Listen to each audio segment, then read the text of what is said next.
और जय हिंद साथियों, आप सभी को मेरा प्यार भरा नमस्कार। मैं मुकेश यादव, मैप टारगेट से। और आज हम लोग पढ़ेंगे कक्षा 12 की मैथ एक्सरसाइज 13.3 के पहले क्वेश्चन को तो एक बार हम लोग स्टेटमेंट रीड करेंगे और फिर सॉल्व करने की कोशिश करेंगे। हालांकि 13.3 ज्यादा कठिन नहीं, लेकिन इसके जो शब्द हैं उस शब्दों को हमको समझना पड़ेगा, क्योंकि शब्दों के यहाँ पर बहुत अहम भूमिका है। करा एक कलश में 5 लाल और 5 काली गेंदें हैं। कोई एक कलश है, उसमें यदि हम बात करें तो कुल गेंद कितनी रखी गई हैं? 5 लाल गेंद रखी गई हैं और 5 काली गेंद रखी गई हैं। समझिएगा आगे ध्यान से। यादृच्छा एक गेंद निकाली जाती है, उसमें से हम क्या करते हैं, एक गेंद निकाली जाती है। इसका रंग नोट करने के बाद पुनः कलश में रख दी जाती है। रंग को नोट किया, यानी कलश से हमने एक गेंद निकाला, देखा कि वो लाल है या काली, उसका हमने रंग नोट किया और फिर से क्या किया, कलश में रख दिया। पुनः निकाले गए रंग की 2 अतिरिक्त गेंदें कलश में रख दी जाती है। जैसे हमने निकाला, वो देखा रेड थी, उसका जो है कि रंग नोट किया वाला तो रख ही दिया, 2 गेंद और रखा हमने, उसमें 2 गेंद और रख दे रहे हैं और 2 अतिरिक्त गेंदें रख दी जाती हैं तथा कलश में से एक गेंद निकाली जाती है। ठीक, दूसरी गेंद की लाल होने की प्रायिकता क्या है? जो दूसरी जो गेंद निकाली जा रही है उसकी प्रायिकता बताइए कि वो गेंद क्या होगी, लाल होगी। तो समझिएगा ध्यान से, पहले क्या क्या दिया जा रहा है। कुछ पहले अगर शुरुआत में हम बात करें तो शुरुआत में कलश में कितनी गेंदें थी बच्चे? 5। यहाँ पर हम मान लेते हैं लाल गेंद की घटना, लाल गेंद की घटना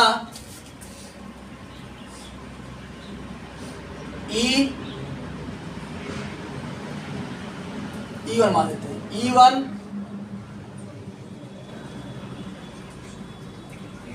तथा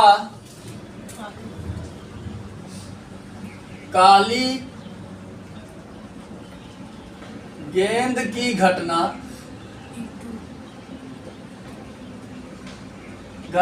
E2 है। ठीक, हमने ये मान लिया। ठीक, और जो दूसरी गेंद निकाली जाएगी उस घटना को हम लेट कर लेंगे कि ए होगी। समझिएगा ध्यान से। अगर हम बात करें बच्चे, अगर हम निकालें प्रोबेबिलिटी ऑफ E1, तो प्रोबेबिलिटी ऑफ E1 क्या बनेगा? अगर हम बात करें तो E1 क्या हमारी लाल गेंद है, लाल गेंद निकालने की घटना तो समझिएगा ध्यान से। कहा था कि कलश में 5 लाल गेंद थी और 5 क्या थी, काली। तो कुल टोटल गेंद कितनी हो गई? 5 5 10, यानी कि संभावित परिणाम कितना हुआ? 10। अनुकूल कितना है? 5। हो गया 5/10। 5 के 5, 5 दूनी 10। तो प्रोबेबिलिटी ऑफ E1 हमारा जो बना वो हो गया बच्चे 1/2। ठीक, अब अगर इसी तरीके से हम निकाले प्रोबेबिलिटी ऑफ E2, तो समझिएगा प्रोबेबिलिटी ऑफ E2 की बात करें तो यहां समझिए 5 गेंद काली भी थी, 5 गेंद लाल भी थी, तो टोटल कितना हो जाएगी? 10। प्रायिकता निकालेंगे अनुकूल अपान संभावित, तो अनुकूल कितना है काली की? 5 और संभावित कितना है? 10। 5 के 5, 5 दूनी 10। प्रोबेबिलिटी ऑफ E2 कितना बना? 1/2। अब समझिएगा, हमने एक गेंद निकाला, ऐसे कलश था, इसमें मान लेते हैं 5 लाल थी और 5 क्या थी, काली थी। ठीक, अब हमने एक गेंद निकाला, मान लेते हैं कि वो गेंद जो थी वो लाल निकली। क्या निकली? लाल।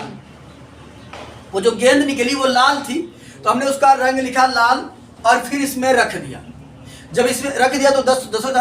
अब हमने लाल निकली है तो लाल ही रंग की 2 गेंद हमने और रखा, 2 और हमने क्या रखा, 2 और लाल रख दिया। तो लाल अब कितना हो गई? 7। टोटल कितना हो गई? 12। तो यहां समझिएगा, हम मान लेते हैं लाल की जो कि गेंद की जो प्रायिकता है उसको हमने माना A। तो मैं A तो निकाल रहा हूं, कब? जब मैंने E1 निकाल लिया है। E1 ने निकाला ना, तो प्रोबेबिलिटी ऑफ A/E1। तो यहां समझिए, अब अगर लाल की बात करें, लाल कितना हो गया? 5 2 7 और संभावित कितना है? 12। तो 7/12। अब 7/12। अब ये जरूरी थोड़ी नहीं है कि लाल ही निकल सकती है, मैं गेंद निकालूंगा तो हो सकता है गेंद काली भी निकल सकती है। तो यहां समझिए, तो हमने निकाला, गेंद निकली काली, ठीक, उसको हमने रंग नोट किया, वापस उसी में रख दिया। सुनिए ध्यान से, गेंद निकली, अब क्या निकली, काली निकली, हमने रंग लिखा, रख दिया, 2 और काली मिला दिया। अब जो मिला है क्या मिला है, 2 काली गेंद मिला है। तो काली गेंद कितना हो गई, 5 2 7, ठीक, काली गेंद क्या हो गई, 5 2 7, और कुल कितना हो गया। अब हमको निकालना किसकी है, काली का नहीं निकालना, हमको रेड की ही निकालना है, क्योंकि हमसे रेड की प्रायिकता पूछी जा रही है। दूसरी बार हमसे रेड की ही प्रायिकता पूछी जा रही है, तो हमने दूसरी बार निकाल रहे हैं ना ये, तो हो जाएगा प्रोबेबिलिटी ऑफ A/E2। तो यहां समझिए कितना लाल गेंद है, 5 है, लेकिन कुल संभावित कितना है, 12, तो हो गया 5/12।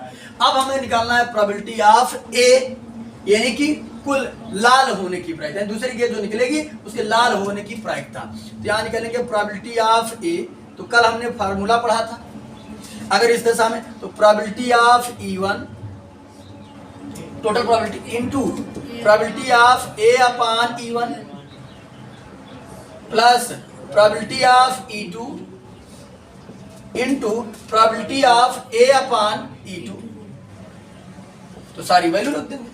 तो यहां समझिए हो जाएगा प्रोबेबिलिटी ऑफ A बराबर प्रोबेबिलिटी ऑफ E1 हमारा कितना है, 1/2, प्रोबेबिलिटी ऑफ A/E1 कितना है, 7/12, प्लस प्रोबेबिलिटी ऑफ E2 कितना है, 1/2, प्रोबेबिलिटी ऑफ A/E2 कितनी है, 5/12।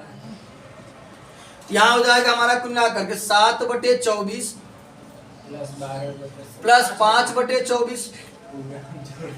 तो यहाँ समझिए ये बच्चे हर समान है तो डायरेक्ट जोड़ देंगे, 7 5 12, 12/24 और 12 के 12, 12 दूना 24।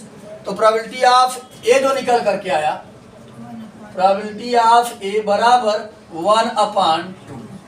तो दूसरी गेंद लाल होने की प्रायिकता जो होगी वो कितनी होगी, 1/2 होगी, ठीक। क्या लिख देंगे हम कि दूसरी निकाली गई गेंद के लाल होने की प्रायिकता 1/2 है, ठीक।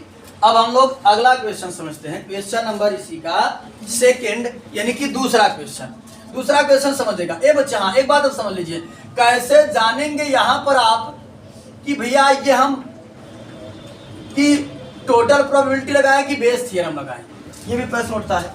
तो चलिए समझिएगा ध्यान से, एक बार मैं सारी चीजों को शुरू से बताता हूँ। फिर से मैंने एक्सरसाइज 13.1 में पढ़ा, 13.2 में पढ़ा, 13.3 में पढ़ रहे हैं। तो 13.1 की यदि बात करें, हमने पढ़ा था कंडीशनल प्रोबेबिलिटी, ठीक। जब कंडीशन दिया जाता था उसमें होता था कि एक दिया रहता था और एक पूछा जाता था। तो जब एक दिया रहेगा एक पूछा जाएगा तो कंडीशनल प्रोबेबिलिटी।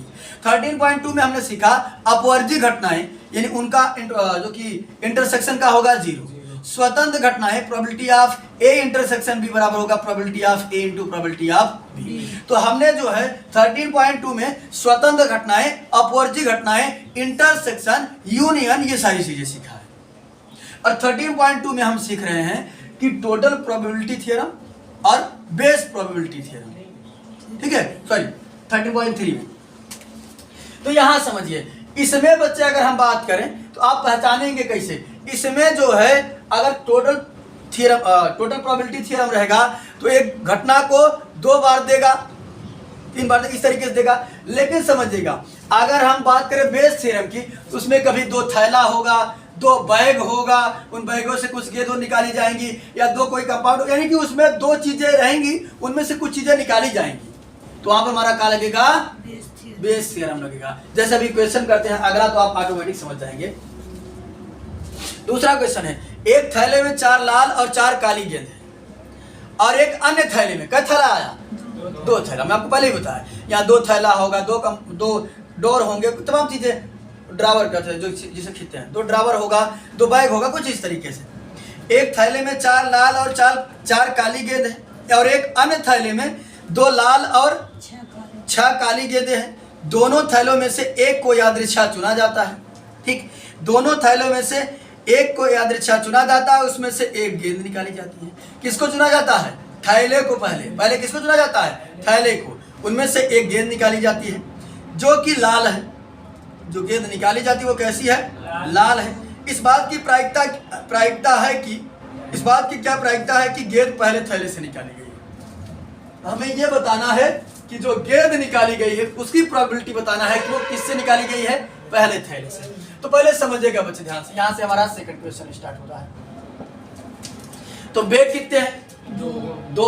तो हमने लेट किया कि E1 हमारी जो है E1 है वो पहला बैग है, पहले बैग की घटना,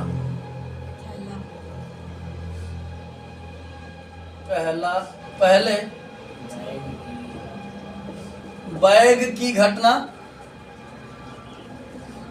ठीक, और हम मान लेते हैं E2 जो है वो दूसरे बैग की घटना है, दूसरे बैग की घटना है। और यहां पर हमने मान लिया ए को हम मान लेते हैं लाल रंग की, लाले पूछा गया था ना, ए हमने माना कि ए हमारा जो है वो लाल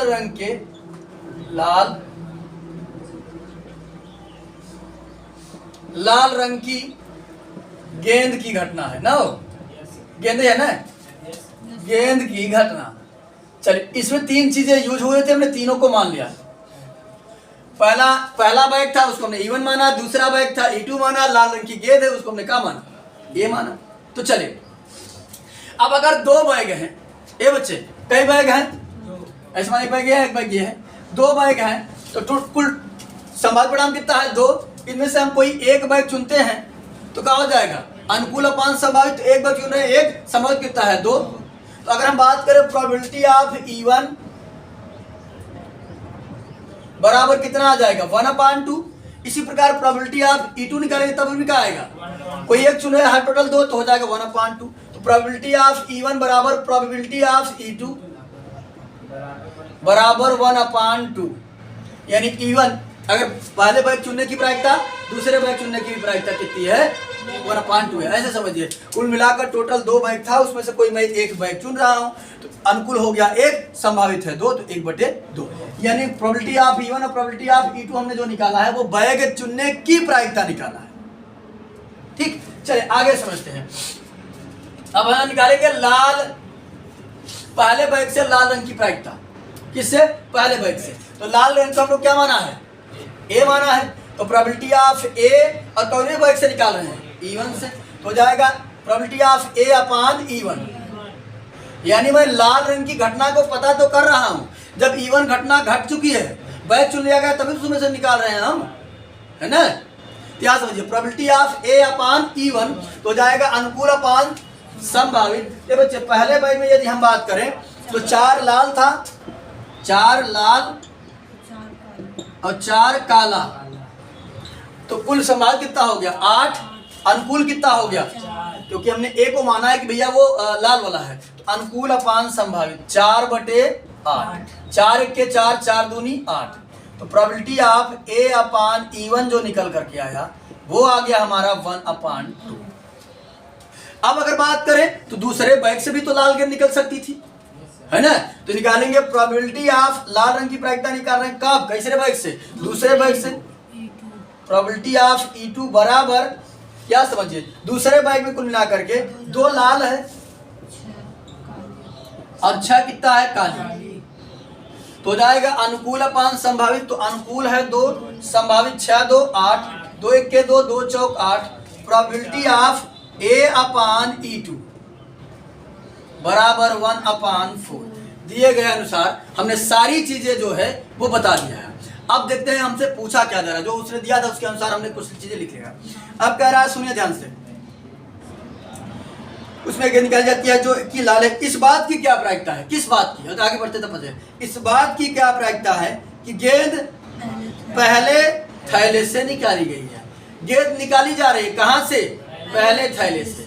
यानी पहले थैले से गेंद निकाली, यानी रिवर्स प्रोबेबिलिटी का हमने बताया था ना। हमसे पूछा जा रहा है, पहले थैले को हमने क्या माना था?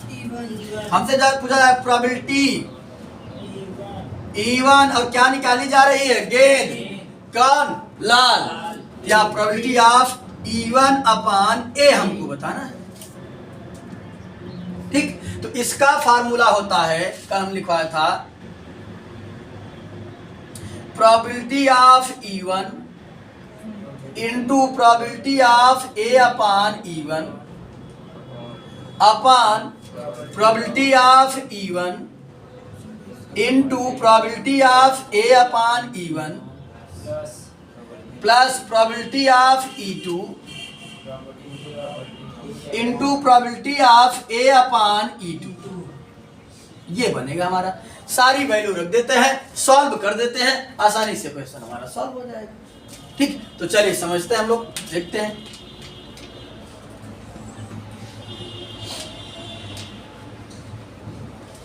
एक दो क्वेश्चन आप करेंगे तो सारा डाउट जो है वो क्लियर हो जाएगा, समझ में आ जाएगा क्या निकालना है क्या नहीं निकालना है। तो प्रोबेबिलिटी ऑफ E1 अपान ए, यानी ये जो गेज निकाली जा रही है पहले थैले से निकाली जा रही है, तो प्रोबेबिलिटी ऑफ E1 कितना है? 1/2 into probability of A upon E1 कितना है? 1/2 अपान प्रोबेबिलिटी ऑफ E1 कितना है? 1/2, ये भी है 1/2 प्लस प्रोबेबिलिटी ऑफ E2 कितना है? 1/2 और probability of A upon E2 कितना है? 1/4। सॉल्व करते हैं इसको। ऊपर हो जाएगा 1/4, नीचे बनेगा बच्चे 1/4 प्लस 1/8, क्या बनेगा हमारा? फिर से 1/4 बटे लस लेंगे तो आ जाएगा 8, 4 दूनी 8, 2 प्लस 8 के 8, 1 हो जाएगा। तो ये बन जाएगा 1/4 बटे 3/8। ये बच्चे 4 1 के 4, 4 दूनी 8, ये पलट जाएगा तो हो जाएगा 2/3, यानी प्रोबेबिलिटी ऑफ E1 अपान ए बराबर 2/3। तो जो गेंद निकाली गई है वो पहले बैग से निकाली गई, इसकी प्रायिकता क्या होगी? 2/3। लास्ट में हिंदी लिखना आपको तरीके दीजिएगा कि पहली बैग से निकाली गई गेंद का प्रायिकता बराबर 2/3। ठीक, चलिए अब हम लोग अगला क्वेश्चन नंबर 3 समझते हैं। तीसरा क्वेश्चन है, कह रहा है यह ज्ञात है कि एक महाविद्यालय, कोई एक महाविद्यालय है, ठीक, यह ज्ञात है कि एक महाविद्यालय के छात्रों में से 60% छात्रावास में रहते हैं, जो छात्र हैं 60% जो हैं वो हॉस्टल में रहते हैं। ठीक, हॉस्टल में रहते हैं 60% स्टूडेंट्स, 40% छात्रावास में नहीं रहते। 40% स्टूडेंट्स ऐसे हैं जो हॉस्टल में नहीं रहते, अपना लाज में लेकर रहते हैं, घर से आते जाते हैं। ऐसे पूर्ववर्ती वर्ष के परिणाम सूचित करते हैं। पहले वर्ष का परिणाम जो है वो सूचित किया जाता है कि छात्रावास में रहने वाले छात्रों में 30% और छात्रावास में न रहने वाले छात्रों में 20% छात्रों ने ए ग्रेड लिया। याद समझिएगा, 60% हॉस्टल में रहते हैं और 40% जो हैं वो हॉस्टल में नहीं रहते हैं। जब रिजल्ट आउट हुआ तो ये पता चला कि 30% छात्र ऐसे हैं जो ग्रेड ए प्राप्त करते हैं और हॉस्टल में रहते थे, यानी हॉस्टल में रहने वाले 30% छात्रों ने ए ग्रेड प्राप्त किया। और साथ ही साथ 20% छात्र ऐसे हैं जो हॉस्टल में नहीं रहते थे, फिर भी उन्होंने क्या प्राप्त किया है? ग्रेड ए प्राप्त किया है। ठीक, ग्रेड ए मिला है। इस बात की क्या प्रायिकता है कि वह छात्र छात्रावास में रहने वाले हैं। यह पाया गया कि ए ग्रेड मिला है, इस बात की क्या प्रायिकता है कि वह छात्र छात्रावास में रहने वाले हैं। यहाँ समझिएगा, अब आपको यह प्रायिकता बतानी है कि उसकी प्रायिकता बतानी है कि जो ग्रेड ए प्राप्त हैं उसकी प्रायिकता बताइए कि वो छात्रावास में रहते हैं। ठीक, तो चलिए सबसे पहले हम क्या काम करते हैं? प्रोबेबिलिटी ऑफ E1 निकालते हैं, प्रोबेबिलिटी ऑफ E2 निकालते हैं, probability of E upon E1, probability of E upon E2, फिर आगे बात करेंगे हम लोग। तो यहाँ समझिएगा, प्रोबेबिलिटी ऑफ E1 कितना दे रहा है? 60%। 60% यानी कि 60/100 यानी कि 0.6, ये हो गया हमारा प्रोबेबिलिटी ऑफ E1। अब हम बात करेंगे प्रोबेबिलिटी ऑफ E2। तो 40% ऐसे अभ्यर्थी हैं जो हॉस्टल में नहीं रहते हैं, तो 40% है। इसको बात करें तो हो जाएगा 40/100, सॉल्व करेंगे तो आ जाएगा 0.4, ये हो गया प्रोबेबिलिटी ऑफ E2। अब हम निकालेंगे कि ग्रेड ए तो पाते हैं लेकिन कहाँ रहते हैं, हॉस्टल में रहते हैं, यानी प्रोबेबिलिटी ऑफ A/E1। इसका मतलब ये है कि ए ग्रेड प्राप्त करने वाले हैं लेकिन कहाँ रहते हैं, हॉस्टल में रहते हैं। इसका हमको दिया गया कितना करा, 30% छात्र है, सॉरी हाँ ई माने हैं। ये देखो ए ग्रेड प्राप्त करने वाले को हमने कहा माना है ई, तो प्रोबेबिलिटी ऑफ E/E1, यानी ग्रेड ए तो पाते हैं लेकिन रहते कहाँ हैं, हॉस्टल में। ऐसे कितने छात्र हैं, कई परसेंट है, 30% है, 30% है, तो ये बन जाएगा 30/100, सॉल्व करेंगे तो 0.3, ये हो गया प्रोबेबिलिटी ऑफ E/E1। चलिए अब हम निकालेंगे आगे बच्चे प्रोबेबिलिटी ऑफ, अब याद समझिए ए ग्रेड तो पाते हैं लेकिन कहाँ रहते हैं, हॉस्टल में नहीं रहते हैं, तो प्रोबेबिलिटी ऑफ E/E2। ऐसे कितने परसेंट छात्र हैं, 20% छात्र, 20 हो जाएगा 20/100 हो जाएगा 0.2, प्रोबेबिलिटी ऑफ E/E2। अब समझिएगा, अब हमसे कहा जा रहा है कि इसकी क्या प्रायिकता है कि वो जो ए ग्रेड पाते हैं वो हॉस्टल में रहते हैं, यानी उल्टा रहते कहाँ हैं, हॉस्टल में, पाते क्या हैं, ग्रेड ए। तो यहां समझिए रहते कहाँ हैं, यानी कि हॉस्टल में, यानी कि E1 में, पाते क्या हैं, ए, यानी E1/A, प्रोबेबिलिटी ऑफ, अरे सॉरी ए को हमने कहा माना E1, तो प्रोबेबिलिटी ऑफ E1/A। यह समझिएगा कह रहा है कि इसकी क्या प्रायिकता है कि वो जो ग्रेड ए पाते हैं वो कहाँ रहते हैं, हॉस्टल। यह समझिएगा ध्यान से, तो रहते कहाँ हैं, पाते क्या है, ए ग्रेड, तो रहते कहाँ है, E1 में, ठीक, और क्या पाते हैं, ए ग्रेड पाते हैं। ये यानी E1/A रिवर्स से निकालना है। नहीं अगर कहता भैया ए ग्रेड पाते हैं और E1 में रहते हैं तो हमने पहले ही निकाला, कहाँ गया ये E/E1, यानी उल्टा पूछ रहा है अभी कि E1 में रहते हैं लेकिन ए ग्रेड पाते हैं, तो रिवर्स प्रोबेबिलिटी से कहा जाता है इसलिए, ठीक। तो चलिए तो यहां पर हम लगाएंगे फार्मूला, प्रोबेबिलिटी ऑफ E1/E बराबर बनेगा हमारा probability of E1 into probability of E/E1 अपान में हमारा बनता है probability of E1 into probability of E/E1 plus probability of E2 into probability of E/E2। सारी वैल्यू रख देते हैं, सॉल्व हो जाता है, तो प्रोबेबिलिटी ऑफ E/E1 यानी रिवर्स प्रोबेबिलिटी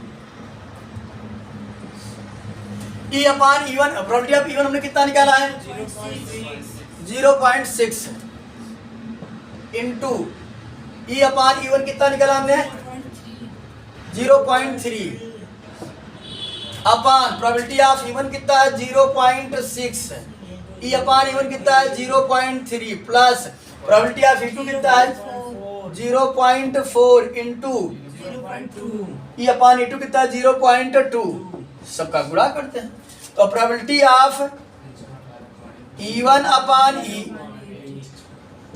यानी अगर बात करें हो जाएगा 6 3 18 2 अंक के बाद 0.18 बटे हो जाएगा 6 3 18 0.18 प्लस 4 दूनी 8 2 अंक के बाद 0.08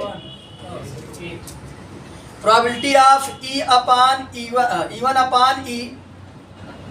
बराबर 0.18 अपान, इसको समझिएगा जोड़ लेते हैं तो अच्छी बात है, नहीं जोड़ पाते ऐसे समझिए 0.18 दशमलव के ठीक सामने दशमलव, इधर वाला अंक इधर, इधर वाला अंक इधर, 8 8 16 का 6 1 1 2 0.26 या गया हमारा probability of E1 upon E बराबर 0.1 सॉरी नीचे लिखो अभी सुने लिखा कितना 0.26। चाहो तो ऐसे छोड़ दो, अब चाहो तो इसको क्या करो आप दशमलव में चेंज कर दो, बटे में चेंज कर दो, तो यहाँ से 0.2 अंक खिसक जाएगा, यहाँ से खिसक जाएगा, कोई दिक्कत नहीं। ये बन जाएगा 18/26, 2 9 18, 13 दूना 26। तो probability of E1 upon E बराबर 9/13। अब हो सकता है कि वो जो है क्या कहते हैं परसेंटेज में भी दे सकता है, ठीक। तो अगर परसेंटेज देना चाह रहा है तो परसेंटेज में चेंज कर सकते हैं, बाकी इसमें दे रहा है तो आपका यही हो जाएगा। यानी हम लिख देंगे लास्ट में अतः हिंदी में कि अतः ग्रेड अतः लिखेंगे अतः जो कि अतः छात्रावास में रहने वाले छात्रों द्वारा ए ग्रेड प्राप्त करने की प्रायिकता बराबर 9/13। यानी छात्रावास में जो रह रहे हैं स्टूडेंट्स वो ए ग्रेड प्राप्त हैं, उनकी प्रायिकता है 9/13, ठीक। हाँ बच्चे चलिए अब हम लोग अगला क्वेश्चन नंबर 13 समझते हैं। तो समझेगा, एक बहुविकल्पी प्रश्न का उत्तर देने में एक विद्यार्थी या तो प्रश्न का उत्तर जानता है या वह अनुमान लगाता है, ठीक। तो समझिएगा ध्यान से, अभी हमने आपको बताया कि बेस थ्योरम में जो है वो एक से अधिक घटना रहेगी, वो ऑटोमेटिक पता चल जाएगा कि बेस थ्योरम है। एक बहुविकल्पी प्रश्न का उत्तर देने में एक विद्यार्थी या तो प्रश्न का उत्तर जानता है या वह अनुमान लगाता है, यानी कि या तो उत्तर वो जान रहा है या तो गेस कर रहा है। चलिए मान ले कि उसके उत्तर जानने की प्रायिकता 3/4 है और अनुमान लगाने की प्रायिकता 1/4 है। मान ले कि छात्र के प्रश्न का उत्तर का अनुमान लगाने व सही उत्तर देने की प्रायिकता 1/4 है। तो इस बात की क्या प्रायिकता है कि कोई छात्र प्रश्न का उत्तर जानता है यदि यह ज्ञात है कि उसने सही उत्तर दिया है। तो चलिए समझिएगा, ये बच्चे इसमें 3 घटना हो रही है। एक पहली बात तो सारा समझिएगा, पहली बात वो उत्तर जान रहा है, दूसरी बात वो संभावना लगा रहा है, और कभी कभी उसका उत्तर जाने पर तो करेक्ट सही होगा, कोई दिक्कत ही नहीं है, उत्तर जाना तो सही होगा, कभी कभी अनुमान लगाने पर भी सही हो जा रहा है। तो 3 चीजें हैं। हमने मान लिया उत्तर जान रहा की घटना को हमने E1 माना, अनुमान लगाने की घटना को हमने E2 माना, और सही उत्तर होने की घटना को हमने क्या माना, A माना। तो सबसे पहले हम निकालेंगे probability of probability of E1।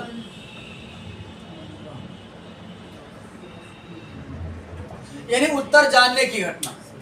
तो उत्तर जानने की घटना समझिएगा ध्यान से, उत्तर जानने की घटना हमको साफ शब्दों में दिया जा रहा है कितना, मान ले कि उसके उत्तर जानने की घटना 3/4 है, तो हमको दिया जा रहा है कितना 3/4। उसके बाद करा यदि वह अनुमान लगाता है तो उसका सही हो जाता है, उसकी प्रायिकता कितनी दे रही है 1/4। चलिए अब आगे समझिएगा, हम निकालेंगे probability of A upon E1। यानी कि जब वो जान रहा था तब उसका उत्तर E1 क्या, तब उसका उत्तर सही होगा। ये बच्चे समझेगा, अगर बात करें हमसे इसमें A अपान E1 हमको नहीं दे रहा कि अगर कह रहा कि ऐसा तो प्रश्न में पढ़े दिया नहीं रहा है कि उत्तर जान रहा तब उसका सही होगा।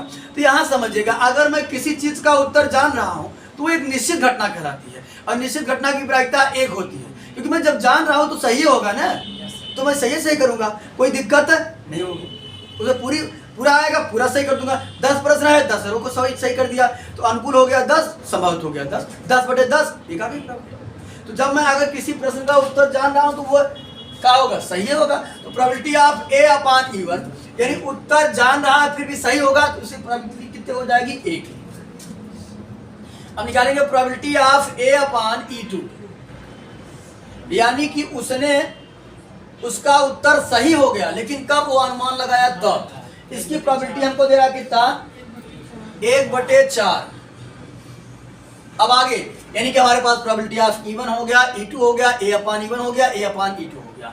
अब हमसे पूछा क्या जा रहा है, पूछा जा रहा है इस बात की क्या प्रायिकता है, किस बात की, इस बात की क्या प्रायिकता है कि कोई छात्र प्रश्न का उत्तर जानता है, यानी प्रश्न का उत्तर जान रहा है, ठीक, जानता है यदि यह ज्ञात है कि उसने सही उत्तर दिया है, यानी प्रश्न का उत्तर जान रहा है तब वो क्या दे रहा है, सही जवाब दे रहा है। जब प्रश्न उत्तर जान रहा है, सही जवाब दे रहा है, तो उत्तर जानने का क्या है E1, और उत्तर सही दे रहा है, सही को हमने क्या माना है A, यानी रिवर्स प्रोबेबिलिटी पूछ रहा है।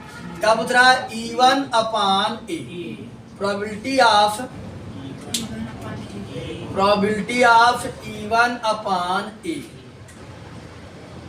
तब इस दशा में बन जाएगा हमारा probability of E1 into probability of A upon E1, नहीं E1 अपान A नहीं रहेगा, A अपान E1 रहेगा। समझिएगा ध्यान से, सूत्र के बाद फिर रिवाइज करेगा। यहाँ E1 अपान A निकालेंगे, लेकिन यहाँ A अपान E1 ही रहेगा। जो इंटरसेक्शन की कंडीशन से हमने निकाला था ना कि E1 अपान A अपान, जैसे देखो अगर मैं इसको करता तो ऐसे हो जाता, probability of E1 upon A ऐसे रहता। इसको भी मैं लिख सकता हूँ probability of E1 intersection A upon probability of A, ठीक। या तो मैं ऐसे रख सकता हूँ प्रोबेबिलिटी ऑफ, देखो अपन तो A अपान E1 अगर मैं निकालूं तो लिखूंगा मैं probability of A intersection E1 upon probability of E1, ठीक। तो याद समझिए, चाहे इस चीज को मैं लिखूं और चाहे इस चीज को लिखूं, बात तो सेम, ठीक। तो क्रॉस मल्टीप्लाई करूंगा तो यही चीज ये बनेगी, क्योंकि ये चीज और ये चीज आपस में कहाँ है? बराबर है, ठीक। वो चीज है उसका